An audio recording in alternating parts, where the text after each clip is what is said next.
Hello friends, എല്ലാവർക്കും നമ്മുടെ പുതിയൊരു വ്ളോഗിലേക്ക് വീണ്ടും സ്വാഗതം. അപ്പോൾ ഇന്ന് ആദ്യം തന്നെ ഞാൻ നമ്മളുടെ ഒരു സബ്സ്ക്രൈബർ കുട്ടിക്ക് ഒരു ഹായ് പറയാൻ വേണ്ടിയാണ്. അഖില എന്നാണ് അവളുടെ പേര്. അപ്പോൾ അഖിലക്കുട്ടിക്ക് ഒരു ഹായ് തന്നിട്ടുണ്ട്. അപ്പോൾ ഇങ്ങനെ ഈ ഹായ് തരുന്ന പരിപാടികളെല്ലാം ഞാൻ പണ്ടേ നിർത്തിയതായിരുന്നു. കാരണം പണ്ടൊക്കെ നമ്മളങ്ങനെ കുറേ ഇതുപോലെ നമ്മളുടെ പേര് വീഡിയോയിലൂടെ കേൾക്കാൻ താല്പര്യമുള്ളവർ വന്നിട്ട് എനിക്കൊരു ഹായ് പറയുമോ എന്നൊക്കെ ചോദിക്കും. പക്ഷെ ഞാൻ അങ്ങനെ ഹായ് പറയാൻ തുടങ്ങിയപ്പോഴേ പുറകെ, അതായത് ഒരാൾക്ക് പറയുമ്പോൾ അടുത്തൊരാൾ വന്ന് പറയും, ഇന്നലെ ചേച്ചി അങ്ങനെ പറഞ്ഞില്ല, അപ്പോൾ ഞങ്ങളുടെ പേര് പറഞ്ഞ. അപ്പോൾ അത് ശരിയാണല്ല. സബ്സ്ക്രൈബേഴ്സ് എന്ന് പറയുമ്പോൾ എല്ലാവരും ഒരുപോലെ തന്നെയല്ലേ എനിക്ക്. അപ്പോൾ പിന്നെ എല്ലാവരുടെയും പേര് പറയേണ്ട ഒരു അവസ്ഥ എനിക്ക് വന്ന്, പേരുകൾ എഴുതി വെച്ചിട്ട് പറയേണ്ട ഒരു അവസ്ഥ വന്ന്, അങ്ങനെ ഇത് അറ്റൻഡൻസ് എടുക്കണ പോലത്തെ ഒരവസ്ഥയിലേക്ക് വന്ന്. അപ്പോൾ അതൊക്കെ നിങ്ങൾ കുറേ പേര് ഓർക്കട്ടുണ്ടാവും. ആ ഒരവസ്ഥയിലേക്ക് ഞാൻ വന്ന്, അറ്റൻഡൻസ് എടുക്കുന്ന ഒരവസ്ഥയിലേക്ക് വന്നു. കാരണം എല്ലാവരും പറയാൻ തുടങ്ങി ഞങ്ങളുടെ പേര് പറയും. അപ്പം അത് ഭയപ്പെട്ട് ആണ് ഞാൻ ഈ കുട്ടിയുടെ അടുത്ത് ഞാൻ പേര് പറയാതിരുന്നത്. അപ്പോൾ 2-3 വീഡിയോയിലും ഈ കുട്ടി വന്നിട്ട് പറഞ്ഞ്, ചേച്ചി ഇന്ന് പേര് പറയുമെന്ന് വിചാരിച്ചു, ചേച്ചി ഇന്ന് എൻ്റെ പേര് പറയും, എനിക്ക് സങ്കടമായി എന്ന് പറയും. സത്യത്തിൽ ഞാൻ ഇന്നലത്തെ വീഡിയോയിൽ, തിങ്കളാഴ്ച ഇട്ട വീഡിയോയിൽ പറയാം. ഈ കുട്ടി ഇങ്ങനെ ഭയങ്കരമായിട്ട് നമ്മളോട് ഇങ്ങനെ പറഞ്ഞു കേട്ടപ്പോൾ ഞാൻ വിചാരിച്ച് പറയാം, ഇത് കേൾക്കുന്നത് നിങ്ങൾക്ക് മനസ്സിലാവുമല്ലോ. നിങ്ങൾ ആ കമൻസ് കണ്ടിട്ടുണ്ടാവും. അന്നേ ഞാൻ പറയാം തിങ്കളാഴ്ച പറയാട്ടാന്ന് പറഞ്ഞു. പക്ഷേ എൻ്റെ ജീവിത തിരക്കുകളുടെ ആ ഒരു തിരക്കിനിടയിൽ ഞാനത് മറന്നുപോയി. അപ്പോൾ ഇന്നലെ ആ കുട്ടി കരയണ ഇമോജി ഇട്ടിട്ട് താങ്ക് യു ചേച്ചി ഇന്ന് ഇട്ട് കഴിഞ്ഞപ്പോഴത്തേക്ക് എനിക്ക് ഭയങ്കര വിഷമമായി. അപ്പോൾ ഞാൻ വിചാരിച്ചു ഇന്ന് എന്ത് തന്നെ ആയാലും ആദ്യം തന്നെ ആ കുട്ടിക്ക്, അഖിലക്കുട്ടിക്ക് ഒരു ഹായ് പറയണമെന്ന് വിചാരിച്ച്. അപ്പോൾ അഖിലക്കുട്ടിയുടെ ആ ഒരു സങ്കടം മാറിയിട്ടുണ്ടാവുമെന്ന് വിചാരിക്കുന്നു. നമ്മുടെ സബ്സ്ക്രൈബേഴ്സിനും അത് മനസ്സിലായി കാണുമെന്ന് വിചാരിക്കുന്നു.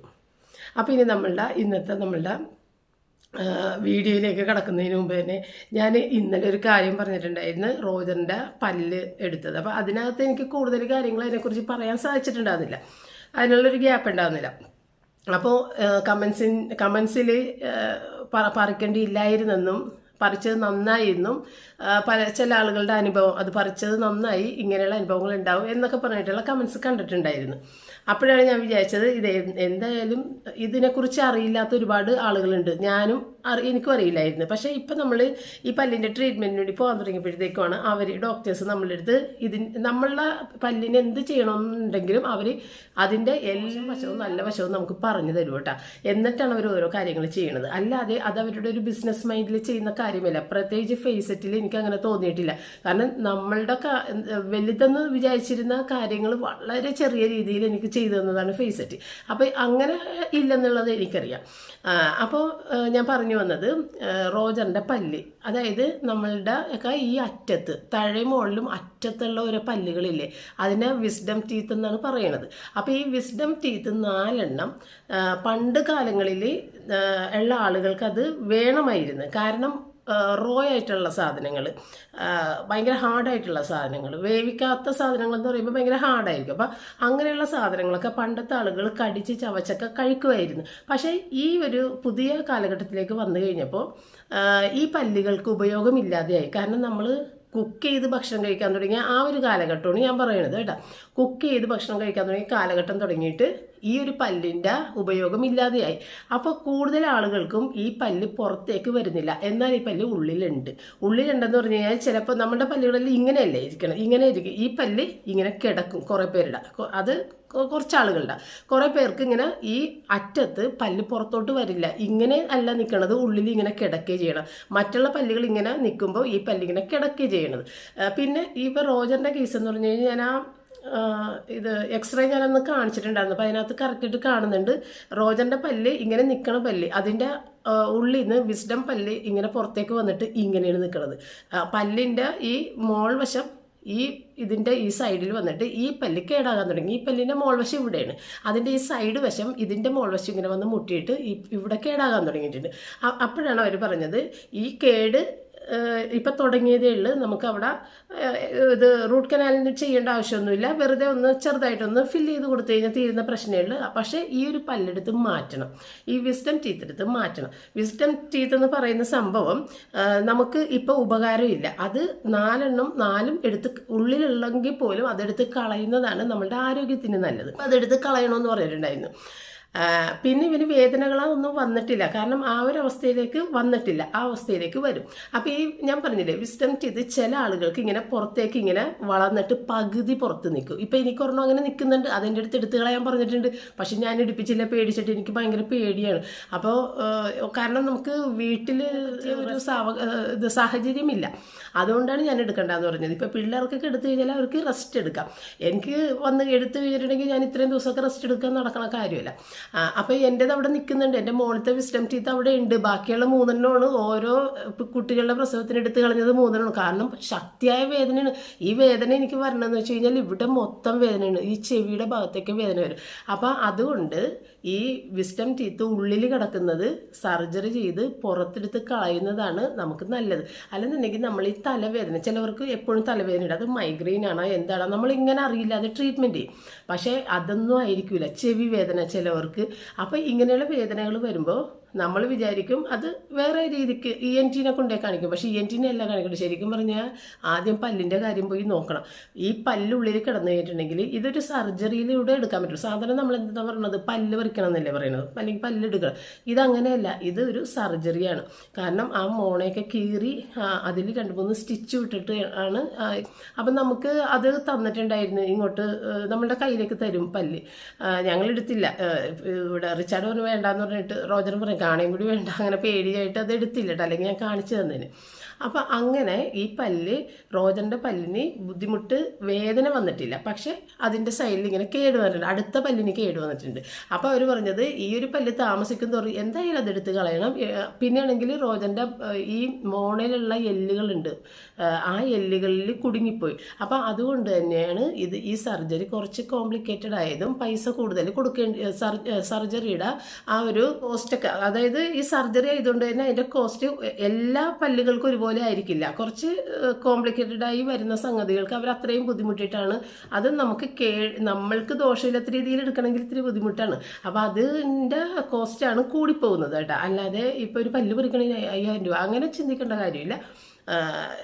സാധാരണ എന്ന് പറഞ്ഞു കഴിഞ്ഞാൽ നമ്മൾ അത് വെച്ച് ഇങ്ങനെ വേദന സഹിച്ചിട്ട് ഇങ്ങനെ നടക്കും. നമ്മളൊക്കെ ഓർക്കണില്ലേ, നമ്മളൊക്കെ പണ്ട് ഇങ്ങനെ ഈ അറ്റത്ത് ഭയങ്കര വേദനയായിട്ട് തൊടാൻ പറ്റാതെയൊക്കെ നമ്മൾ ബുദ്ധിമുട്ടിയത് ഓർക്കണില്ലേ? എനിക്ക് ഉണ്ടായിട്ടുണ്ട്, ഇപ്പോഴും ഉണ്ട്. ഞാൻ പറഞ്ഞില്ല, ഇപ്പോഴും മുകളിലൊരു പല്ല് നിൽക്കുന്നുണ്ട്, ഞാൻ പേടിച്ചിട്ട് എടുക്കണമെന്ന് പറഞ്ഞേക്കണേ.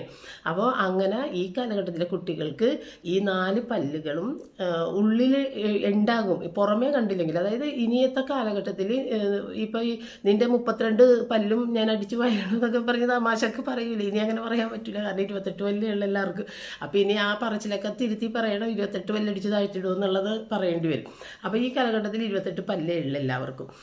അപ്പോൾ ഈ 4 പല്ല് ഉള്ളിൽ കിടക്കണേണ്. ശരിക്കും നിങ്ങൾ ഒന്ന് വീഡിയോയിൽ യൂട്യൂബിലെടുത്ത് നോക്കിക്കോ വിസ്ഡം ടീത്തിനെ കുറിച്ച്. അപ്പോൾ അതിനകത്ത് എക്സ്റേ, പല ആളുകളുടെയും എക്സ്റേകൾ കാണിക്കും എങ്ങനെയൊക്കെയാണ് ഉള്ളിൽ പല്ല് കിടക്കണം. ചിലവരുടെ പല്ലിൻ്റെ ഒരു അറ്റം മാത്രം ഇങ്ങനെ പുറത്ത് വന്ന് നിൽക്കും. എൻ്റെ അങ്ങനെ നിൽക്കണുണ്ട്, എൻ്റെ കുറച്ചേ പുറത്തുള്ളൂ, പക്ഷെ ഭയങ്കര വേദന ഉണ്ടാവും, ചില സമയത്ത് നീര് വരും. എങ്കിലും ഞാനത് പറിക്കാതെ വെച്ചേക്കണേണ്, അത് എടുക്കണമെന്ന് അവർ പറഞ്ഞിട്ടുണ്ട്. പിന്നെ റിച്ചാർഡിന് ഈ 4 വിസ്ഡം ടീത്തും പുറത്ത് വന്നിട്ടില്ല. അപ്പോൾ റിച്ചാർഡിൻ്റെ അടുത്തും അത് സർജറി ചെയ്ത് കളയണമെന്ന് പറയുന്നത്. കാരണം ഇതിൻ്റെ ഉള്ളിലുണ്ടെന്നുണ്ടെങ്കിൽ ഒന്നാമത് ഇവരൊക്കെ ഈ കപ്പലിൽ ജോലിക്ക് പോകണമല്ലോ, അപ്പോൾ അവർക്ക് അവിടെ വെച്ചിട്ട് ബുദ്ധിമുട്ടുണ്ടാവരുത്. നമ്മൾക്ക് ബുദ്ധിമുട്ടുണ്ടെങ്കിൽ ഓടിപ്പോയിട്ട് ചെയ്യാം. ആ ഒരു കണക്കിനാണ് ഞാൻ എടുക്കാത്തത് കേട്ടോ. അപ്പോൾ റിച്ചാർഡ് അത് ചെയ്യണമെന്ന് റിച്ചാർഡ് പറയുന്നുണ്ട്. പക്ഷേ എൻ്റെ മനസ്സിൽ ഇപ്പം ചെയ്യണ്ട, കാരണം ഇത് റെസ്റ്റ് ഉണ്ടല്ലോ. അപ്പോൾ അതുകൊണ്ടാണ് അങ്ങനെ ഇത് ഞാൻ ചെയ്യണ്ടെന്ന് പറഞ്ഞു. അപ്പോൾ റിച്ചാർഡ് ഇത്തവണ ഏതായാലും ചെയ്യണില്ല, എങ്കിലും അത് ചെയ്യേണ്ടി വരും എന്ന് തന്നെയാണ് പറഞ്ഞേക്കുന്നത്. ഇത് 4 കീറിയിട്ട് എടുത്ത് കളയണം. അങ്ങനെ കളഞ്ഞു കഴിഞ്ഞാൽ പിന്നെ നമുക്ക് വേറെ തലക്ക്, ചെവിക്ക്, കണ്ണിന് പ്രശ്നം ഉണ്ടാവില്ലെന്ന് പറഞ്ഞു. അപ്പോൾ അങ്ങനെ ഒരു കാര്യമുണ്ട്, അതും കൂടി നിങ്ങൾക്ക് മനസ്സിലാകാൻ വേണ്ടി ഞാൻ പറഞ്ഞു തന്നാണ് കേട്ടോ. അപ്പോൾ അതൊക്കെയാണ് ഈ പല്ലിനെ കുറിച്ച് പറയാനുള്ളത്. കൂടുതൽ ആളുകൾക്ക് ഇത് അറിയില്ല, എനിക്കും അറിയില്ല, അറിയില്ലാത്ത കൂട്ടത്തിൽ തന്നെയാണ് ഞാനും. പക്ഷെ ഇപ്പം നമ്മൾ ഏതായാലും ഈ പരിപാടിക്ക് ഇറങ്ങി തിരിച്ച് എൻ്റെ പല്ലുകളെല്ലാം ശരിയാക്കിയതോടുകൂടി എനിക്കിപ്പോൾ ഒരു പ്രശ്നമില്ലാത്ത അവസ്ഥയിൽ എന്ത് വേണമെങ്കിലും കഴിക്കാം. അല്ലെന്നുണ്ടെങ്കിൽ റൈറ്റ് സൈഡിൽ എനിക്ക് ഈ പല്ലുള്ള എനിക്ക് വെച്ചത് റൂട്ട് കനാൽ ചെയ്തേക്കണം. അപ്പം ആ പല്ല് ഇരുന്ന സ്ഥലത്ത് മോണയുടെ ഈ മോളിൽ എപ്പോഴും നീര് വീണിട്ട് ഭയങ്കര പെയിൻ ആയിരിക്കുള്ളൂ. ഒരു ചപ്പാത്തി തന്നെ ഇത്തിരി നേരം ചവച്ച് കഴിഞ്ഞാൽ അപ്പം തന്നെ ഇവിടെ ഇങ്ങനെ ഒരു ബോൾ പോലെ ഉള്ളിൽ നീര് വീഴും. അപ്പം നമുക്ക് ഇവിടെ ഇങ്ങനെ അമർത്തുമ്പോഴത്തേക്കും ഭയങ്കര വേദന.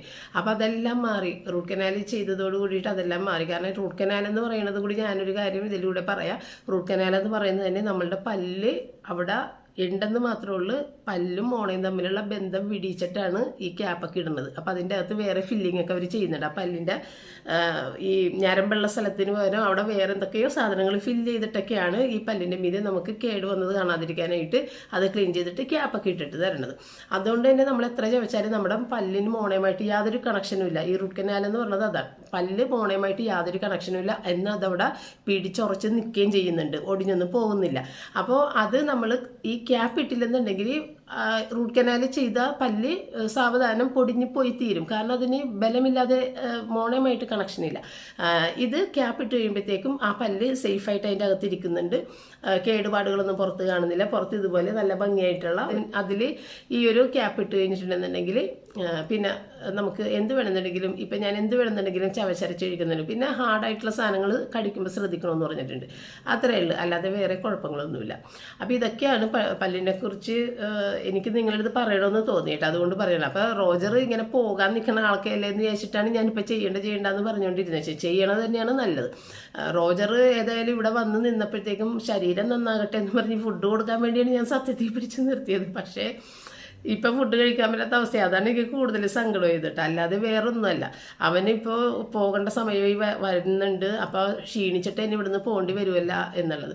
അപ്പോൾ ഈ ഒരാഴ്ചത്തേക്ക് നമ്മൾ സ്മൂത്തി അങ്ങനെയുള്ള ഇത്തിരി കട്ടി കൂടിയ സാധനങ്ങൾ കഴിക്കണമെന്നുണ്ടെങ്കിൽ വിശപ്പും ഉണ്ടാവില്ല, ആരോഗ്യത്തോടെ ഇരിക്കാൻ പറ്റും. പക്ഷെ നമ്മൾ ഫുഡ് കഴിക്കുന്ന പോലെയുള്ള ഒരു തടിമെടുക്കൊന്നും വരുമെന്ന് എനിക്ക് തോന്നുന്നില്ല. ഈ സ്മൂത്തിയൊക്കെ കഴിച്ചാൽ സ്ലിം ആയിട്ടിരിക്കുള്ളൂ. അപ്പോൾ അത്രയേ ഉള്ള ഒരു വിഷമം.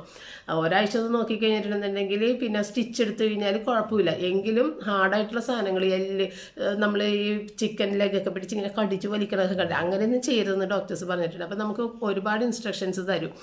അത് കേൾക്കുമ്പോൾ നമ്മൾ പേടിച്ച് പോകും ശരിക്കും. പക്ഷെ അങ്ങനെ പേടിപ്പിച്ചാലേ നമ്മൾ ശ്രദ്ധിക്കുള്ളൂ എന്നുള്ളത് അവർക്കറിയാം. അതുകൊണ്ടാണ് അവരങ്ങനെ പേടിപ്പിച്ചു. ആ പറയണ കേട്ട് കഴിഞ്ഞാൽ നമ്മൾ തളർന്നു, അയ്യോ ഈ വേണ്ടായിരുന്നെന്ന് നമുക്ക് തോന്നി. പക്ഷെ അങ്ങനെ റോജൻ ഏതായാലും ഒരു കുഴപ്പം വന്നില്ല. സാധാരണ ഈ പല്ലെടുത്ത് കഴിഞ്ഞിട്ടുണ്ടെങ്കിൽ, ഈ വിസ്ഡം ടീത്ത് എടുത്ത് ഈ സർജറി കഴിഞ്ഞിട്ടുണ്ടെന്നുണ്ടെങ്കിൽ ആദ്യത്തെ ദിവസം നീര്, മിക്ക ആളുകൾക്ക് ഇവിടെ നീര് കൂടിക്കിടക്കും. പിറ്റേ ദിവസം അന്നേരത്തെ ആ നീരെല്ലാം കൂടി ഇവിടെ ഇങ്ങനെ പൊങ്ങി കണ്ണിങ്ങനെ മറഞ്ഞ രീതിയിലാകും. ഈ ഒരു ഭാഗം ഇങ്ങനെ ആദ്യം ഇവിടെ ഇങ്ങനെ തൂങ്ങിക്കിടക്കും.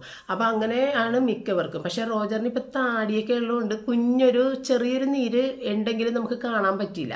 കാണാൻ പറ്റുന്ന രീതിയിലൊന്നും ഇങ്ങോട്ടൊന്നും നീര് വന്നതുമില്ല. അവന് അധികം ഒട്ടും തന്നെ വേദനയില്ല. പിന്നെ ഒരു പേടി ഉണ്ടാവുമല്ലോ നമുക്ക് സ്റ്റിച്ച് ഉണ്ടെന്നുള്ളത്, ആ ഒരു പേടിയിലുള്ള ഒരു ഇത്. അല്ലാതെ വാതുറക്കാനോ ഒന്നും അവന് സാധാരണ വാതുറക്കാൻ പറ്റും എന്നാ പറഞ്ഞത്. 2-3 ദിവസം കൊണ്ട് പതിയെയാണ് വാ തുറന്നു തന്നെയെന്നാ പറഞ്ഞത്. ഇവൻ അങ്ങനെ ഒന്നുമില്ല, ഇവനൊരു കുഴപ്പമില്ല. പിന്നെ ഇത് നമ്മൾ ഇത്രയും ഒരു പറഞ്ഞ വിട്ടേക്കണം, ശ്രദ്ധിക്കണം. എരിവുള്ള സാധനങ്ങൾ, കുരുമുളക് പൊടി, ആ ഒരു സംഭവത്തിൻ്റെ എരിവ് മാത്രമേ ഇവർക്ക് പാടുള്ളൂ. പച്ചമുളകിൻ്റെ എരിവും മറ്റേ റെഡ് ചില്ലിയുടെ എരിവൊന്നും പാടില്ല എന്ന് പറഞ്ഞിട്ടുണ്ട്. അതുകൊണ്ട് തന്നെ ചോറും കറികളൊന്നും ഞാൻ കൊടുക്കണില്ല. ചോറ് മുട്ട പൊരിച്ചത് കൂട്ടിയിട്ട് ഞാനിപ്പോൾ കഴിഞ്ഞ ദിവസം കൊടുത്തു, അല്ലാതെ വേറെ ചോറും കറിയായിട്ട് അവൻ കഴിച്ചിട്ടില്ല. അപ്പം അങ്ങനെ ഒരാഴ്ച അങ്ങോട്ട് നോക്കിക്കഴിഞ്ഞാൽ ഇത് പെട്ടെന്ന് ഉണങ്ങും. നല്ല മെഡിസിൻ അല്ലേ, ആൻറ്റിബയോട്ടിക്കും തരുന്നുണ്ട്, പെയിൻ കില്ലറും തരുന്നുണ്ട്. അപ്പോൾ വേദന ഉണ്ടെങ്കിൽ പെയിൻ കില്ലർ കഴിക്കാമെന്നുണ്ടെങ്കിൽ പെയിൻ കില്ലർ കഴിക്കേണ്ട, ആൻറ്റിബയോട്ടിക് കഴിച്ചതിന് അത് പെട്ടെന്ന് തന്നെ ചുരുങ്ങി വന്നോളും, കുഴപ്പമില്ല.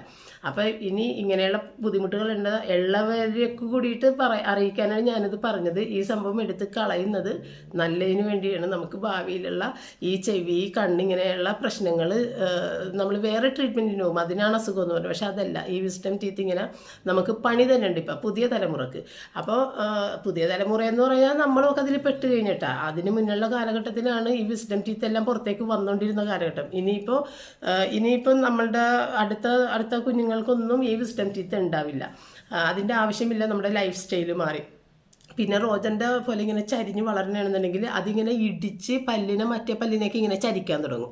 അപ്പോൾ എല്ലാ പല്ലും ഇങ്ങനെ ചരിഞ്ഞ് വരും. ഇതവിടെ നിന്ന് പ്രഷർ കൊടുക്കണല്ലേ. അപ്പോൾ അതൊക്കെ വിചാരിച്ചിട്ട് തന്നെയാണ് അതെടുത്ത് നേരത്തെ തന്നെ എടുത്ത് കളയുന്നതാണ് നല്ലതെന്ന് പറഞ്ഞതുകൊണ്ട് നമ്മൾ എടുത്ത് കളഞ്ഞത്. എങ്കിലും ഈ ഞാൻ പറഞ്ഞില്ലേ, ഫുഡൊക്കെ കഴിക്കാൻ റോജന് ബുദ്ധിമുട്ടാണ്. നമ്മൾ ക്ഷീണിച്ചിട്ടല്ലേ ആൾ ഇരുന്ന് വെച്ചത്, അവിടെ നിന്ന് ഫുഡൊന്നും കഴിക്കാതെയൊക്കെ മര്യാദക്ക് നമ്മളില്ലല്ലോ അവനെ നോക്കാൻ. അപ്പോൾ ഇവിടെ ഞാനൊന്ന് നോക്കി അവനെ നേരെ ആക്കാമെന്ന് വിചാരിച്ചാൽ ആ കൂട്ടത്തിൽ ഇത് വന്നതുകൊണ്ടാണ് എനിക്ക് കൂടുതൽ വിഷമം വന്നത്. അപ്പോൾ ഇത്രയേ ഉള്ളൂ. ഇനി നമുക്ക് ഇന്നത്തെ റുട്ടീൻ വീഡിയോയിലേക്ക് കടക്കാം. അപ്പോൾ ഇന്നും ഞാൻ ഏതായാലും റോജറിന് പറ്റിയൊരു ബ്രേക്ക്ഫാസ്റ്റ് റെസിപ്പി ചെയ്യാമെന്ന് വിചാരിച്ച് തുടങ്ങിയതാണ്. പക്ഷേ ഇതിലും എനിക്ക് നല്ലൊരു പണിയാണ് കിട്ടിയത്. അപ്പോൾ ഇന്നത്തെ നമ്മളുടെ കറി ഈ കുരുമുളകാണല്ലോ. റോജർ മെയിനായിട്ട് എരിവിൻ്റെ ഒരു സ്ഥാനത്ത് കുരുമുളക് മാത്രമേ അവർ പറഞ്ഞിട്ടുള്ളൂ. പച്ചമുളകും ഉണക്കമുളകിൻ്റെ എരിവും ഒന്നും പാടില്ല. അപ്പോൾ അതുകൊണ്ട് തന്നെ ഇത്തിരി ഉപ്പും മഞ്ഞളും ചേർത്തിട്ട് ഞാൻ പച്ചക്കറികൾ എൻ്റെ കയ്യിലുണ്ടായിരുന്ന ബീൻസ്, ക്യാരറ്റ്, മറ്റേ ഉരുളക്കിഴങ്ങ്, ഈ 3 ഉള്ളു എൻ്റെ കയ്യിൽ. ആ 3 ഞാൻ വേവിച്ചെടുത്ത്. എന്നിട്ട് പിന്നെ ഇതിനകത്തേക്ക് ഒരു അരപ്പിന് വേണ്ടിയിട്ട് കുറച്ച് തേങ്ങയും 1 ടീസ്പൂൺ പെരിഞ്ജീരകവും കുറച്ച് കശുവണ്ടിയും കൂടി, ഒരു 10 കശുവണ്ടിയും കൂടിയിട്ട് ചേർത്തിട്ട് വെള്ളം ചേർത്ത് അരച്ചെടുത്ത് കേട്ടോ. അപ്പോൾ ഇതൊരു കുറുമയാണ്. കുറുമ പല രീതിയിൽ ഒക്കെ വെക്കാറുണ്ട്. അപ്പോൾ ഇന്നിപ്പം ഞാൻ റോജറിന് വേണ്ടിയിട്ട് ഇതിനകത്തേക്ക് വേറെ കാര്യങ്ങൾ റോജറിന് പറ്റാത്തതൊന്നും ഞാൻ ചേർക്കണില്ല. ഈ കുരുമുളക് പൊടി മാത്രമാണ് ചേർക്കുന്നത് കേട്ടോ. പിന്നെ റോജറിന് ഇഡലി അല്ലെന്നുണ്ടെങ്കിൽ ഇടിയപ്പം, ഇത് വെള്ളയപ്പം, അങ്ങനെയൊക്കെയുള്ള സോഫ്റ്റ് ആയിട്ടുള്ള സാധനങ്ങൾ എന്തെങ്കിലും ബ്രേക്ക്ഫാസ്റ്റ് ആയിട്ട് കൊടുക്കാനാണ് പറഞ്ഞേക്കുന്നത്. അപ്പം ഞാനിന്ന് വെള്ളയപ്പം ഉണ്ടാക്കാമെന്ന് വിചാരിച്ച് ഇന്നലെ രാത്രി തന്നെ അരി കുതിർത്തിട്ടിട്ടുണ്ടായിരുന്നു. അതായത് പൊടി വെച്ചിട്ടല്ല, അരി വെച്ചിട്ട്. അപ്പോൾ അരിയും നമ്മൾ തലേദിവസം എല്ലാം കുതിർത്തിട്ടിട്ട് ഒന്നിച്ച് അരച്ചിങ്ങനെ എടുക്കൂലേ, ആ പരിപാടി ചെയ്തിട്ടുണ്ടായിരുന്നു. അരിയൊക്കെ ഞാൻ അരച്ച് കാലത്ത് തന്നെ വെച്ചിട്ടുണ്ടായത്. പക്ഷേ നമുക്ക് നല്ല മഴയും തണുപ്പൊക്കെ ഉള്ളതുകൊണ്ട് തന്നെ ഇത് പൊങ്ങി വരാനായിട്ട് താമസിക്കുന്നത് കണ്ട്. അപ്പം ഞാൻ വിചാരിച്ചു ഏതായാലും അടുക്കളയിലെ പണികളൊക്കെ അങ്ങോട്ട് തുടങ്ങാം. ആ സമയത്ത് ഇത്തിരി ചൂടാകും അടുക്കള, അപ്പോൾ ഇത് പെട്ടെന്ന് പൊങ്ങും. അപ്പോൾ അതിൻ്റെ ഇടയിൽ കൂടി നമുക്ക് ഒരു അപ്പം ചുട്ടും തുടങ്ങാം, കറിയും വെക്കാമെന്ന് വിചാരിച്ചു. അങ്ങനെ അത് അപ്പം ചുടാൻ തുടങ്ങിയിട്ടുണ്ട്.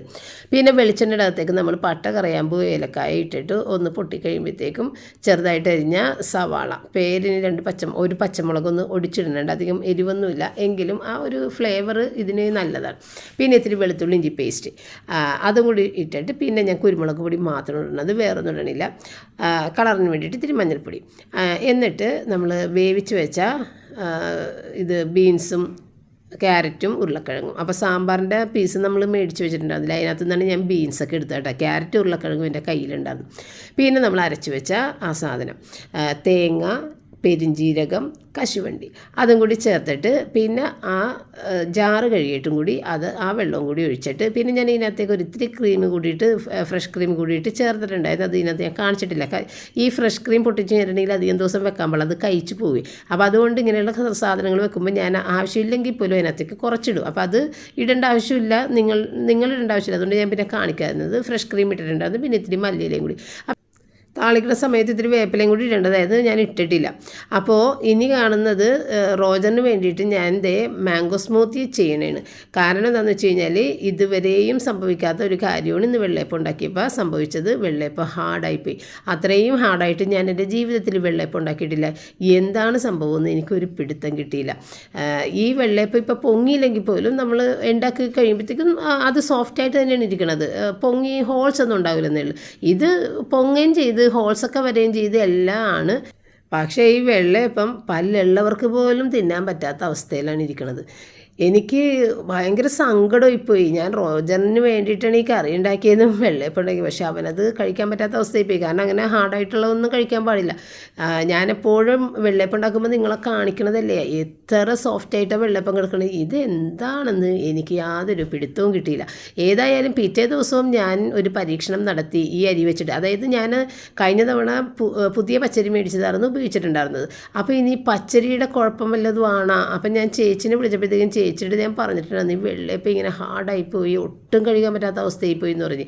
ഞങ്ങളെല്ലാവരും കഴിച്ച് അവന് കൊടുക്കാൻ പറ്റാത്ത അവസ്ഥയായിപ്പോയി. അപ്പോൾ ചേച്ചി പറഞ്ഞത് പച്ചരിയുടെ പ്രശ്നങ്ങളുണ്ട്, പച്ചരി നീ 100 പ്രാവശ്യം ഉണ്ടാക്കണതല്ലേ വെള്ളയപ്പം, അങ്ങനെ വരാറില്ലല്ലോ, അത് പുതിയ അരി എന്താണെന്ന് ആദ്യമായിട്ടല്ലേ ഉണ്ടാക്കിയത്, അപ്പോൾ എന്തെങ്കിലും മിസ്റ്റേക്ക് ഉണ്ട്.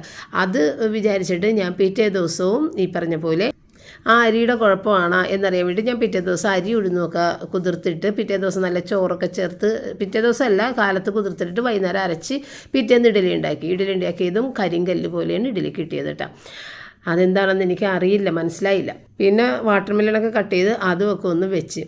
പിന്നെ ഞാൻ ഉണ്ടാക്കിയത് ഇന്ന് മീൻ കറിയാണ്. തലേദിവസം മീൻ വറുത്തതുണ്ടായത്, വേറെ ഒന്നും ഞാൻ ഉണ്ടാക്കിയില്ല. റിച്ചാർഡിന് നമ്മൾ ആ ഒരു ഫ്രൈ ചെയ്യണ നഗറ്റ്സും ബോൾസൊക്കെ മേടിച്ച് അതൊക്കെയാണ് ഫ്രൈ ചെയ്ത് ഉച്ചയ്ക്ക് കൊടുത്തിട്ടുണ്ടായിരുന്നത്. അതും ചോറ് കൂടിയിട്ട് കഴിച്ചാൽ റോജർ ചോറൊന്നും കഴിച്ചിട്ടുണ്ടാകുന്നില്ല. പിന്നെ രാത്രി ആയപ്പോഴത്തേക്കും റിച്ചാർഡ് വേഗം വാവ് ചൈനയിൽ നിന്ന് അവന് ഫുഡൊക്കെ ഓർഡർ ചെയ്ത് കൂട്ടത്തിൽ എനിക്കും കൂടി ഓർഡർ ചെയ്ത് തന്നിട്ടുണ്ടായിരുന്നു.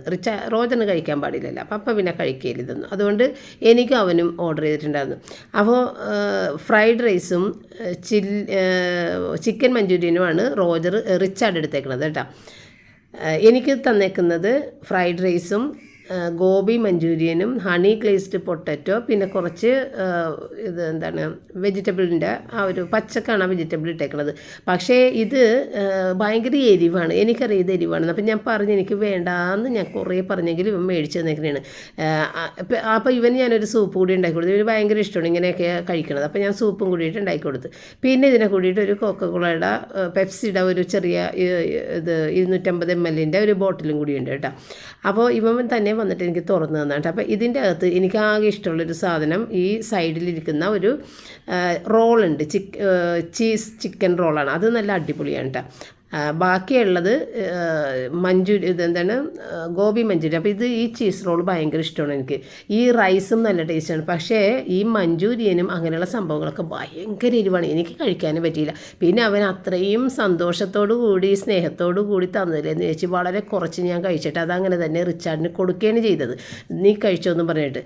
ഭയങ്കര എരിവാണ്. കാരണം ആ ഒരു ഹണി ഗ്ലേസ്ഡ് പൊട്ടറ്റോ എന്നൊക്കെ പറഞ്ഞ് എല്ലാ സംഭവങ്ങളും പിന്നെ വെജിറ്റബിൾ അരിഞ്ഞിട്ടേക്കുന്നതൊക്കെ സിറാച്ച സോസില്ലേ, അത് ഭയങ്കര എരിവാണ്. ആ സോസിൻ്റെ അകത്ത് മുക്കിയിട്ടേക്കണേണ്, നമുക്ക് കഴിക്കാനേ പറ്റാത്ത അത്രയും എരിവാണ്. ഇത് തുടങ്ങിയപ്പോൾ തന്നെ എനിക്ക് മനസ്സിലായി എനിക്ക് കഴിക്കാൻ പറ്റില്ലെന്ന്. നേരത്തെ ഇവർ മേടിക്കുമ്പോൾ ഞാൻ ടേസ്റ്റ് ചെയ്തിട്ടുണ്ടല്ലോ, ആ ടേസ്റ്റ് ചെയ്തപ്പോൾ തന്നെ എനിക്കറിയാം ഈ സംഭവം എനിക്ക് കഴിക്കാൻ പറ്റാത്തതാണ്. പക്ഷേ ഇവൻ നിർബന്ധിച്ച് എനിക്ക് മേടിച്ച് തന്നേക്കുമ്പോൾ എന്ത് ചെയ്യാൻ പറ്റും? അത് അങ്ങനെ തന്നെ ഞാൻ അവന് കൊടുത്തേക്കണം, അവൻ തന്നെ കഴിച്ചുകൊണ്ടിരിക്കണം. അപ്പോൾ എനിക്കിത് കഴിക്കാൻ പറ്റിയില്ല. അപ്പോൾ റോജർ അവിടെ ഞാൻ പറഞ്ഞു ഇത് കട്ട് ചെയ്തെടുക്കുന്നൊക്കെ പറഞ്ഞിട്ട് അങ്ങനെ റോജറിനെ അതൊക്കെ കൊടുത്ത് അവിടെ നിർത്തിയേക്കണേണ്. അപ്പോൾ ഇന്ന് രാത്രി ആയപ്പോഴേക്കും ഈ ഒരു ഷമാം ഷെയ്ക്ക് അടിക്കാമെന്ന് പറഞ്ഞിട്ട്. പക്ഷേ ഈ ഷമാം ഒരു ടേസ്റ്റ് നേരത്തെ ഇവിടെ ഒരു തവണ മേടിച്ച് ഞാൻ മതിയാക്കിയതാണ്, എനിക്ക് ഒട്ടും ഇഷ്ടമായി. പിന്നെ ഇവന് അന്ന് മഴയുമായി പോയില്ല, എനിക്ക് ഇങ്ങനെ സെലക്ട് ചെയ്ത് കുറേ സാധനങ്ങളൊന്നും എടുക്കാൻ എനിക്ക് പറ്റിയിട്ടുണ്ടായിരുന്നില്ല. അതുകൊണ്ട് കിട്ടിയത് 1-2 സാധനങ്ങൾ എടുത്തിട്ട് ഞാൻ വേഗം പോരേ ചെയ്തത്. അപ്പോൾ ഏതായാലും അത് വെച്ചിട്ട് അഡ്ജസ്റ്റ് ചെയ്യാമെന്ന് വിചാരിച്ച് അങ്ങനെ ഇതും ഈ പറഞ്ഞ പോലെ ആ യോഗട്ട് ഇട്ടിട്ട് അടിച്ച്. പക്ഷേ വെള്ളം പോലെയാണ് ഇരിക്കുന്നത്. ഇതിനകത്ത് നമ്മൾ വെള്ളമൊന്നും കൂട്ടിയില്ലെങ്കിലും ഇത് വെള്ളം പോലെ തന്നെ ഇരിക്കും. സാധാരണ ഈ യോഗട്ട് ഇട്ട് കഴിഞ്ഞാൽ ഇത്തിരി വെള്ളം കൂടി ചേർത്തിട്ടാണ് നമ്മൾ അടിക്കണത്, പാലല്ലല്ലോ നമ്മൾ ഇട്ടേക്കുന്നത്, ഇത് കട്ടിയല്ലേ. പക്ഷേ ഇതിൽ ഞാൻ വെള്ളം ചേർക്കാതെ അടിച്ചിട്ട് പോലും അത് വെള്ളം പോലെ. അങ്ങനെ പിന്നെ ഞാൻ പറഞ്ഞ് കുറച്ചും കൂടി ഒന്ന് കട്ട് ചെയ്തിട്ട് ഇടാം, കുറച്ചും കൂടി തിക്നെസ് ഉണ്ടാവട്ടെ, കുറച്ചും കൂടി കട്ട് ചെയ്താന്ന് പറഞ്ഞ്. അങ്ങനെ വീണ്ടും കട്ട് ചെയ്തിട്ടിട്ടും ഒരു രക്ഷയില്ല. ആദ്യം ഒഴിച്ചതാണ് ഞാൻ ജാറിലേക്ക്, പക്ഷേ അത് വെള്ളം പോലെ കണ്ടപ്പോൾ വീണ്ടും കുറച്ച് കട്ട് ചെയ്തിട്ട് അത് അടിച്ച് എന്നിട്ടും വെള്ളം പോലെ. അപ്പോൾ ഈ വെള്ളം പോലെ കഴിച്ചിട്ട് ഒരാൾ രാത്രി കിടന്നു കഴിഞ്ഞ് കുറച്ച് നേരം കഴിയുമ്പോഴത്തേക്കും അത് വിശക്കാൻ തുടങ്ങൂലേ, വെള്ളമല്ലേ. അപ്പോൾ അതുകൊണ്ട് ഞാൻ പറഞ്ഞ് അത് ഒരു പണി ചെയ്യും, ഇതിനകത്തേക്ക് കുറച്ച് പഴവും കൂടിയിട്ട് അടിക്കുക, അപ്പം നല്ല തിക്കായിട്ട് വരുമെന്ന്. അപ്പോൾ അത് വേണ്ട, ഇത് തന്നെ മതി. അന്നേ പിന്നെ കുറച്ച് ഐസ്ക്രീം ഐസ്ക്രീം ഫ്രിഡ്ജിൽ ഇരിക്കുന്നുണ്ട്, അതെടുക്കാമെന്ന് പറഞ്ഞപ്പോഴത്തേക്ക് വന്നേ പിന്നെ അവൻ ഐസ്ക്രീം എടുത്തുകൊണ്ട് വന്നിട്ട് അതെടുത്തിട്ട്. പക്ഷേ ഐസ്ക്രീം ഇട്ടതുകൊണ്ട് കൂടുതലൊന്നും തിക്നെസ് ഒന്നും കിട്ടിയില്ല, പക്ഷേ ഒരു ടേസ്റ്റ് കിട്ടി, അത്രയേ ഉള്ളൂ. അപ്പോൾ റോജറിന് പിന്നെ രാത്രി എന്തോ കളി കാണാനൊക്കെ ഇവർ രണ്ടാളും കൂടി ഇരിക്കുന്നതിന് എന്തോ കളികളൊക്കെ ഉണ്ട്, അത് നേരെ വെളുക്കണ വരെയൊക്കെ ഉണ്ടെന്നൊക്കെ പറയണ്ടായിരുന്നു. അപ്പോൾ അതിന് വേണ്ടിയിട്ട് ഇരിക്കുമ്പോൾ വിശക്കും, നമ്മൾ ഉറങ്ങണമല്ലല്ലോ, എഴുന്നേറ്റിരിക്കുമ്പോഴത്തേക്ക് എന്തായാലും വിശക്കും. അപ്പോൾ ഞാൻ പറഞ്ഞ് എന്തെങ്കിലുമൊക്കെ എടുത്ത് മോളിക്കൊണ്ട് വെച്ചോ, ഞാൻ കുറച്ച് ഫ്രൂട്ട്സ് കട്ട് ചെയ്ത് വെക്കാം. അപ്പോൾ മാംഗോ ഉണ്ട്, ഈ ഇത് ഷമാമുണ്ട്, ഏത്തപ്പഴമുണ്ട്, അതെല്ലാം കൂടിയിട്ട് ഞാൻ കട്ട് ചെയ്തൊരു കണ്ടെയ്നറിലാക്കിയിട്ട് ഫ്രിഡ്ജിൽ വെച്ച്. ഞാൻ പറഞ്ഞ് കട്ട് ഫ്രൂട്ട്സ് ആയിട്ട് തന്നെ ജ്യൂസ് അടിക്കണ്ട, അതും കഴിക്കാൻ പറ്റുമല്ലോ. അപ്പോൾ അങ്ങനെ കഴിക്കാൻ നല്ലതാണെന്ന് പറഞ്ഞിട്ട് ഇതിങ്ങനെ കട്ട് ചെയ്ത് വെച്ചേട്ടാ. എല്ലാം കട്ട് ചെയ്തിട്ട് വെച്ചെങ്കിലും പിറ്റേ ദിവസം രാവിലെ ഞാൻ വന്ന് നോക്കുമ്പോഴേക്കും അതൊക്കെ അവിടെ തന്നെ ഇരിപ്പുണ്ടായിരുന്നു. രാത്രി റോജർ കഴിച്ചത് എന്താണ് ഒരു ലസ്സി ഉണ്ടായിരുന്നു, പിന്നെ ചെറിയ ചെറിയ യോഗേട്ടുകൾ മേടിച്ച് വെച്ചിട്ടുണ്ടല്ലോ നമ്മൾ, ഫ്ലേവറുള്ള യോഗേട്ടുകൾ, ആ യോഗട്ടൊക്കെ എടുത്ത് കഴിച്ചിട്ടുണ്ടായിരുന്നത്. ഫ്രൂട്ട്സ് ഒന്നും കഴിച്ചില്ല, ഇത് വെച്ച പോലെ തന്നെ ഉണ്ടായിരുന്നു. അപ്പോൾ മാംഗോയും കൂടി കട്ട് ചെയ്തിട്ടിട്ടുണ്ടായിരുന്നു.